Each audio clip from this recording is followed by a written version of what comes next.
Bezawada bar association members అయితే Kranti Kumar case మీద పోరాడుతున్నారు. ప్రస్తుతం మనతో పాటు కొంతమంది లాయర్స్ ఉన్నారు, అంతా మాట్లాడదాం. సార్, అసలు క్రాంతి కుమార్ కేసులో ఎలాంటి లీగల్ యాక్షన్ తీసుకునే అవకాశం ఉందంటారు? అందరికీ నమస్కారం అండి. ఈరోజు మా న్యాయవాదుల సంఘం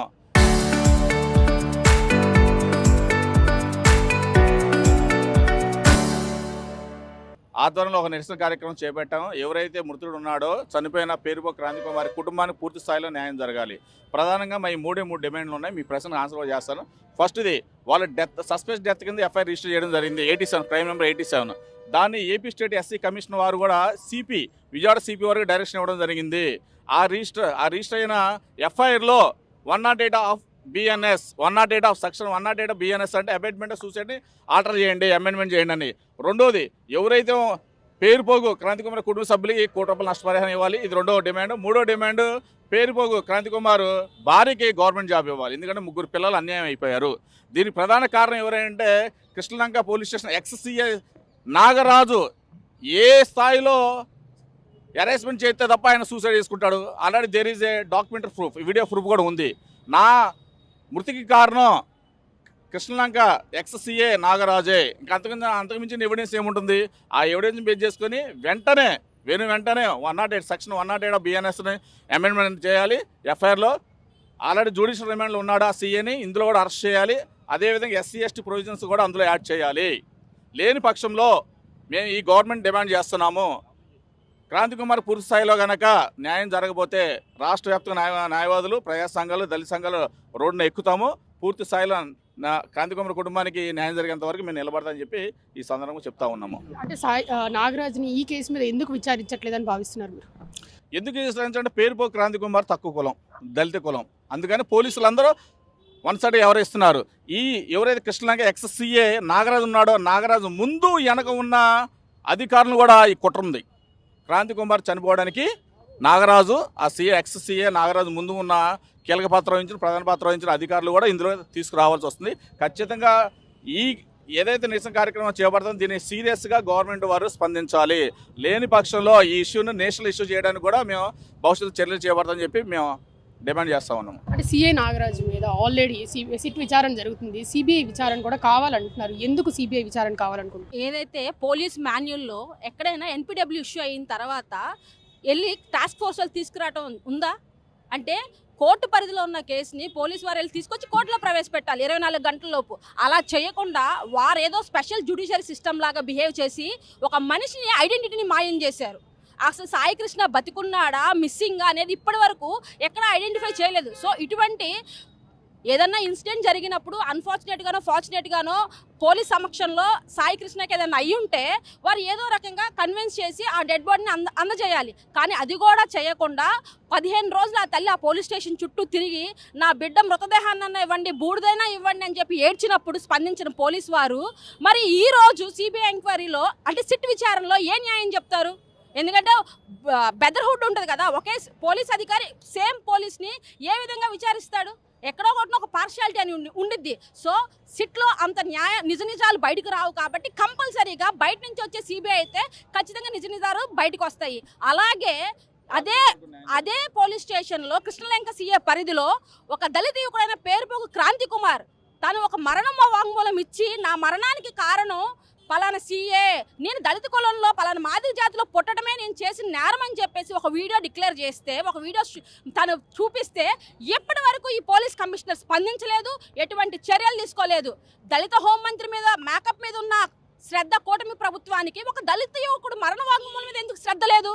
ఖచ్చితంగా దీన్ని పూర్తిగా మేము ఖండిస్తున్నాం.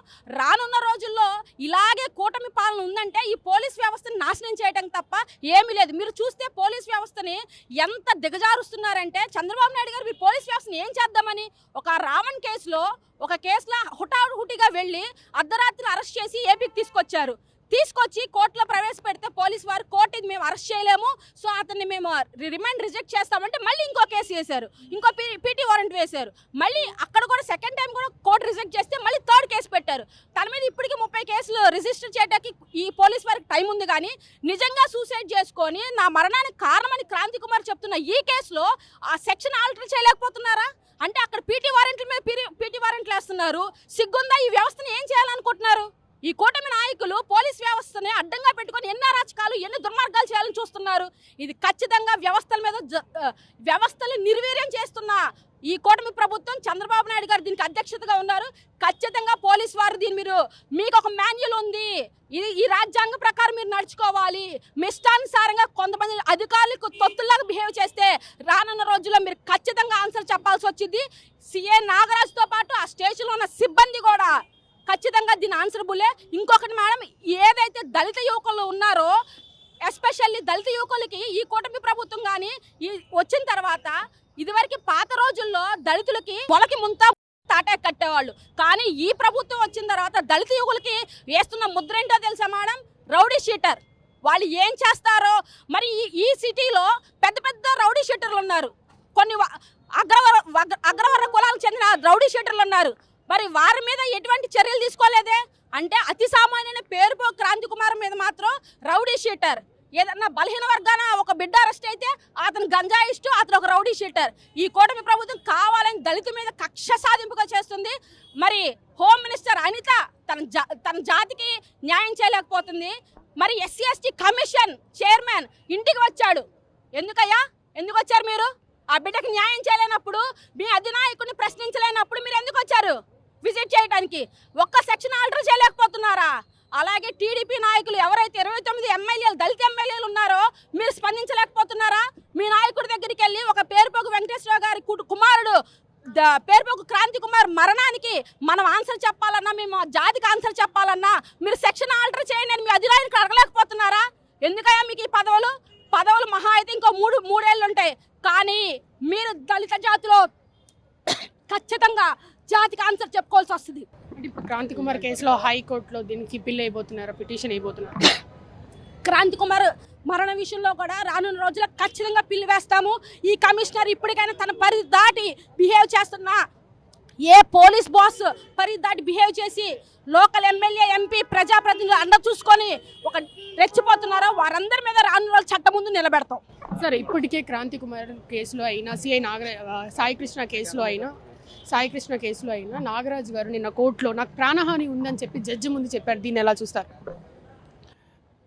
కస్టడీకి రాకుండా తప్పించుకోవడం కోసం, కస్టడీకి వస్తే దాని మీద ప్రాపర్గా ఏం జరిగింది అని ఆయన చెప్పాల్సిన అవసరం వస్తుంది. కాబట్టి కస్టడీకి రాకోకుండా పోలీసులకి వాస్తవాలు బయటికి రాకుండా కప్పెట్టడం కోసం సిఐ నాగరాజు గారు తప్పించుకోవడానికి వారు చెప్పినటువంటి విధానం. వారు కస్టడీకి వచ్చిన తర్వాత ఇందులో ఇన్వెస్టిగేషన్ ప్రాపర్గా ఏం జరిగింది కంప్లీట్గా వారు ఇన్వెస్టిగేషన్లో నోరు తెరవాల్సిన అవసరం ఉంది. సీసీ ఫుటేజ్ ఎందుకు మాయమైంది, అసలు జరిగింది ఏమిటి, డెడ్ బాడీని ఏం చేశారు, కంప్లీట్ ఫ్యాక్ట్స్ విషయాలన్నీ కూడా ఆయన చెప్పడానికి అవాయిడ్ చేసుకోవడం కోసం ఈ రకంగా వారు చెప్పింది అబద్ధం, తప్పుడు మాటలే తప్ప పోలీస్ కస్టడీలో ఉన్న వ్యక్తి మీద ప్రాణహాని అనే మాట అబద్ధం. అటువంటిది ఏమీ ఉండదు. దీన్ని తప్పించుకోవడం కోసం వారు ఈ ప్రకారంగా ఫాల్స్గా వారు చెప్పడం జరిగింది. అన్ని సాక్ష్యాలు కూడా క్లోజ్ చేశారు, సీసీటీవీ ఫోటోజ్ లేదు. ఇప్పుడు దీన్ని కేసు ఎలా ముందుకెళ్ళిద్ది అనుకుంటున్నారు? కాదమ్మా, దీనికి బాధ్యత ఆల్రెడీ కొంతమందిని స్టేట్మెంట్స్ రికార్డ్ చేయడం జరిగింది. డెడ్ బాడీ పోలీస్ స్టేషన్లో చూసామని ఒక ఎస్ఐ గారు స్టేట్మెంట్ రికార్డ్ చేశారు. ఎంతోమంది ఇప్పటికి చాలా విట్నెస్లను ఎగ్జామిన్ చేశారు. ప్రైమరీ ఎవిడెన్స్ ఉంది, డాక్టర్స్ ఉన్నారు. ఆల్రెడీ శ్మశానం దగ్గర వాళ్ళు ఎప్పుడు డెడ్ బాడీలు వచ్చాయి, ఏం జరిగిందనే విషయాలు చెప్పారు. ఎవిడెన్స్ అనేది ఉంది. దీని నుంచి తప్పించుకోవడం అనేది జరగదు. దీనికి ఆర్ఎంపీ డాక్టర్స్ అందరు ఎవిడెన్స్లు కూడా ఉన్నాయి. దీన్ని నుంచి ఎవరు తప్పించుకోవడం ఎవరి వల్ల కాదు. ఇందులో ప్రాపర్గా అందుకోసమే కదా సిఐడి ఇన్వెస్టిగేషన్ సిబిఐకి అప్పచెప్పాలి. ఈ కేసు సిట్ని అపాయింట్ చేసింది స్టేట్ గవర్నమెంట్. అందులో ఈ గవర్నమెంట్లో పెద్దలందరూ ఇన్వాల్వ్మెంట్ ఉంది. అందుకోసమే ఈ కేసుని సిబిఐకి అప్పచెప్పాలనే డిమాండ్ కూడా మేము చేస్తున్నటువంటి ఇది కూడా కారణం. ఈ ఎవిడెన్స్ లేకుండా మాయం చేస్తారని పెద్దలు ఎంతమంది ఈ కేసులో ఇన్వాల్వ్ అయ్యారో వాళ్ళందరినీ కూడా ఈ కేసులో ముద్దాయిలుగా చేర్చాలని, ప్రాపర్గా ఈ కుటుంబానికి ఒక న్యాయం జరగాలని, అందుకోసమే సిబిఐ డిమాండ్ ఈ కేసుని సిబిఐకి అప్పచెప్పాలని చెప్పేసి ప్రథమంగా డిమాండ్ చేయటం, ఆ కుటుంబానికి ఈ ప్రభుత్వం నష్టపరిహారం కింద పే చేయాలని చెప్పేసి మేము డిమాండ్ చేస్తూ ఉన్నాము. అట్లాగే క్రాంతి కుమార్ గారి కుటుంబానికి కూడా, వారి కుటుంబానికి, వారి పిల్లలకి, వారికి వాళ్ళ నాన్నగారు ఇక్కడికి వచ్చి ఉన్నారు, వెంకటేశ్వర గారు. ఇప్పటి వరకు కూడా ఈ ప్రభుత్వం స్పందించకపోవడం చాలా బాధాకరమైన సంఘటన. సస్పెక్ట్ 174 కింద కేసు కట్టారు తప్ప 108 కింద బిఎన్ఎస్ కింద కేసు కట్టలేదు. వారికి న్యాయం జరిగేంత వరకు కూడా న్యాయ పోరాటం, కుటుంబానికి అండగా మా న్యాయవాదులు అందరం కూడా నిలబడతామని మేము ఈ యొక్క మీడియా ముఖంగా మేము తెలియజేస్తూ ఉన్నాము. సార్ ఇప్పటికీ ఈ case Kranthi Kumar case prove అయితే సిఐ నాగరాజ్ మీద ఎలాంటి చర్యలు తీసుకుంటారు? ప్రూవ్ అయితే ఏంటి? ఆయన ఆయన చచ్చిపోతూ మరణ వాంగ్మూలం ఇచ్చాడు. ఆయన డైన్ డిక్లరేషన్ మరణ వాంగ్మూలం ఇచ్చాడు. నేను చచ్చిపోవటానికి కారణం నాగరాజే అని. మేము ఖచ్చితంగా దీన్ని ప్రభుత్వం చేసినటువంటి హత్యగానే భావిస్తున్నాం. దీన్ని ఖచ్చితంగా కేసు కట్టి తీరాల్సిందే.